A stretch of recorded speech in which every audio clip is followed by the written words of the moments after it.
Audio Jungle.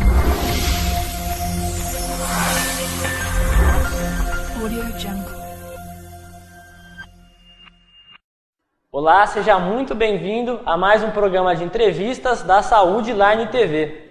Hoje eu recebo aqui no estúdio o Dr. Alexandre Jacardi. Ele que é ortopedista e vai conversar com a gente sobre escoliose. Olá, doutor, tudo bem? Olá, tudo bom? Seja muito bem-vindo, viu? Muito obrigado.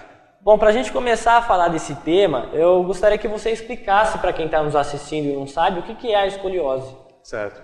Bom, escoliose é um desvio lateral da coluna. O que a gente vê, uma coluna, aqui é um exemplo de uma coluna da região torácica, baixa e lombar. E a escoliose a gente vê como um desvio lateral. Aqui a gente está vendo ela de frente, que seria reto, e é com um desvio lateral da coluna. Lembrando que isso é o que a gente vê nas radiografias, é o que denomina escoliose. Mas ela não é só isso, né? Ela é, na verdade, um desvio, uma deformidade tridimensional da coluna. Então, além desse desvio lateral, existe uma rotação das vértebras, né? E também uma alteração no perfil, olhando a coluna de lado. Existe uma tendência, uma retificação da parte torácica mais alta. E quando que uma curvatura ela é considerada escoliose? A escoliose a gente considera a curvatura acima de 10 graus. A gente tem uma técnica para medir isso na radiografia. Acima de 10 graus a gente julga ou diagnostica a escoliose. E você falou da radiografia. O diagnóstico é só feito por radiografia ou, por exemplo, visivelmente já pode ver que tem escoliose? Como funciona? É até importante falar para os pais que visivelmente a gente observa diferença na altura dos ombros, eventualmente as escápulas, que são esses ossos aqui atrás, eles podem ter uma assimetria, a cintura, uma simetria da cintura do adolescente, que é a fase mais frequente das meninas, uma simetria da bacia, da altura da bacia. Então são sinais, uma simetria no tronco, nas meninas também um seio pode parecer maior que o outro, né? Então são sinais clínicos. Aí na suspeita, um médico deve ser consultado, o ortopedista solicita uma radiografia de coluna inteira, uma radiografia chamada panorâmica de coluna, e nela a gente mede esses desvios e aí diagnostica a escoliose. Entendi. Você poderia citar para a gente os outros sinais que existem? Elevação do ombro, quais mais? Como havia dito, a simetria do ombro é um sinal, do tronco visto pela frente, no tórax, hemitórax, um lado mais alto parece um lado mais afundado que o outro. Atrás, o tronco também, na região das costelas, pode haver uma simetria. Quando a criança baixa para frente, é um sinal que a gente usa clínico, essa simetria piora e um lado do tórax, do tronco, fica mais elevado. Chama de teste de Adams. A gente usa isso para um diagnóstico da giba, dessa deformidade ou dessa elevação das costelas. Na região lombar também, o que causa isso é a rotação que eu estava falando nas vértebras.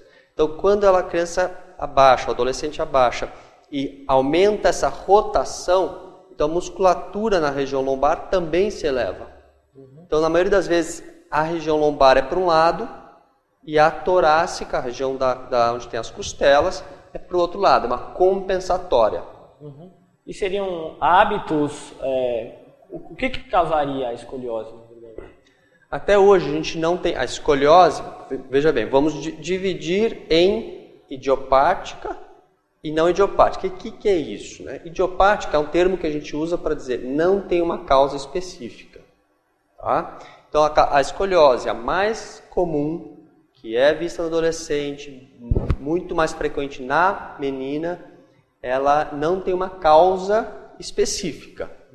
Para chegar nesse ponto, a gente tem que excluir outras causas. Então tem que fazer um exame físico completo, por isso eu digo que o médico ortopedista tem que ser consultado, porque nós vamos ver a parte neurológica, outros sinais de eventualmente uma alteração congênita. A criança já nasceu com alguma alteração na coluna ou tem alguma alteração dentro do canal da medula. Bom, nós vimos isso, descartamos outras causas, ela é dita idiopática. Idiopática não tem uma causa específica. E, por fim, a gente fala a idade que ela surgiu. Então, a mais frequente é no adolescente, após os 10 anos. Então, aí a gente fecha um diagnóstico de escoliose idiopática do adolescente. E com relação às consequências que a escoliose causa na pessoa, quais seriam elas? Bom, a escoliose, ela tem uma tendência, em alguns casos, a ser progressiva. Né? Como a gente já havia comentado, ela é diagnosticada com 10 graus, mas em muitas meninas, a escoliose tem uma característica progressiva. Então, ela continua, o pico de crescimento, o estirão do crescimento da adolescência é onde a escoliose mais desenvolve, né? Mais aumenta a curva, e até um certo grau é uma consequência estética, digamos. Então, as simetrias que a gente havia falado, e não tem uma repercussão clínica importante. Mas, após a escoliose atingir um grau mais avançado, entenda que no lado da escoliose, vamos supor que a escoliose seja uma inclinação para esse lado. Entenda que esse é o disco entre as vértebras, o disco intervertebral. Ele tem uma compressão maior aonde é a concavidade, esse lado dessa curva que eu estou mostrando. Então tem uma sobrecarga nesse nível. Tá? E isso é um dos fatores, claro que é bastante discutido isso. E outras consequências seriam uma escoliose na região torácica, né? Mais grave, acima de 80 graus, 100 graus, pode ter uma complicação pulmonar, na verdade cardíaca pulmonar. Nós chamamos isso de cor pulmonar. Aumenta a pressão ali do pulmão, o coração tem mais dificuldade de mandar o sangue. Né? Mas, lembrando, para não ficar as pessoas em casa ou quem tem o diagnóstico de escoliose não ficar alarmado, isso ocorre em escolioses avançadas, escolioses graves. E a escoliose não sai de 40 graus para 100 graus em tão pouco tempo, não. Né? Isso pode ser observado e deve ser observado por um médico que vai limitar qual que é o tratamento em cada fase da escoliose. E existem alguns fatores que podem fazer com que a pessoa tenha mais chance de ter a escoliose? Sim. Um dos fatores, e é o que mais é estudado hoje, é genética. Então, parentes de primeiro grau, por exemplo, a irmã mais velha tem escoliose, a irmã mais nova tem que ser monitorizada. Né? Aumenta o risco, aumenta a chance de escoliose. Perdão. E hoje é o que mais é estudado como causa. Eu falei, olha, não tem uma causa específica, mas o mais estudado, que os estudos apontam, é para uma base genética. Né? Mas a gente ainda não tem isso definido. Mas é sabido que aumenta incidências em parentes de primeiro grau. Sim. E, por exemplo, se uma determinada criança dorme de um jeito que é considerado errado, vamos supor assim, isso pode acarretar na Isso é uma boa pergunta, porque é uma pergunta muito frequente da prática, do consultório. Né?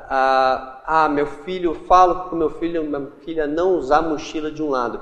Isso tem influência na escoliose? Né? Nessa escoliose chamada verdadeira não tem influência. Não é culpa dos pais não insistirem, não é culpa do adolescente insistir e usar de um jeito, não é culpa dele dormir só de um lado ou de barriga para baixo, como temem muitos pais. Não, isso não é a causa da escoliose. Não agrava essa escoliose. Isso tem que ficar claro. Né? E com relação ao tratamento, é só cirurgia ou existem outras possibilidades?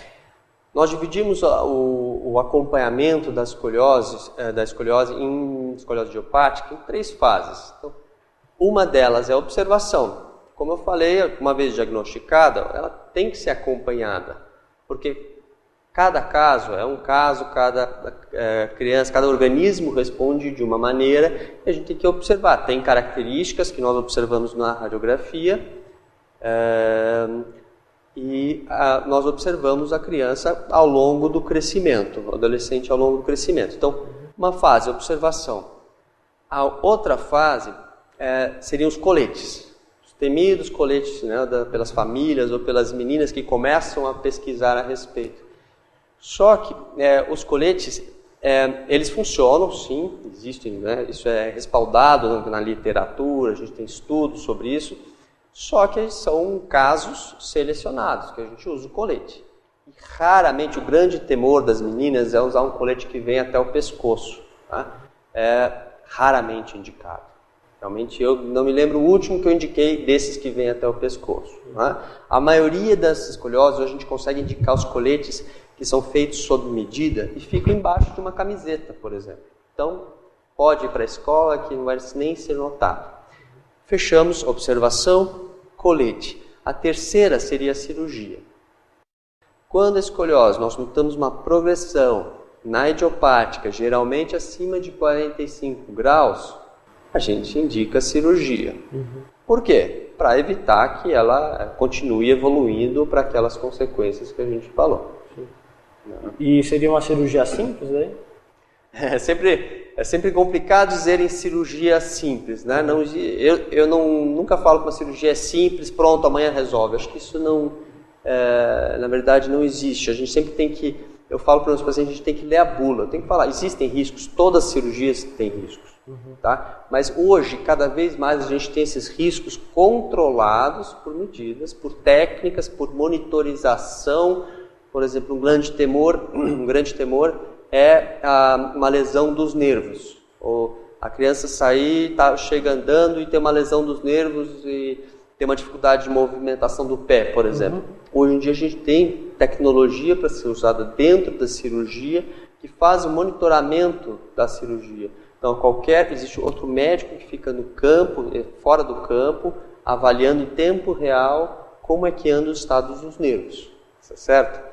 Então, mas de qualquer forma, toda cirurgia tem risco, não é uma cirurgia pequena, é uma cirurgia de 3 horas a 5 horas, então, e aí tem todos os cuidados de uma cirurgia desse porte, né? A gente aborda boa parte da coluna, às vezes só a região torácica ou só a lombar, ou, na maioria das vezes, a região torácica e lombar, né? E a grande maioria das vezes a cirurgia é feita pelas costas mesmo, né? Uma cirurgia definitiva, né? Não precisa reoperar, é uma cirurgia. É isso que eu ia perguntar, pode acontecer de voltar a escoliose ou uma vez que corrigiu já? Uma vez que corrigiu, o objetivo dessa cirurgia é a artrodese. A artrodese significa a fusão, a junção de articulações.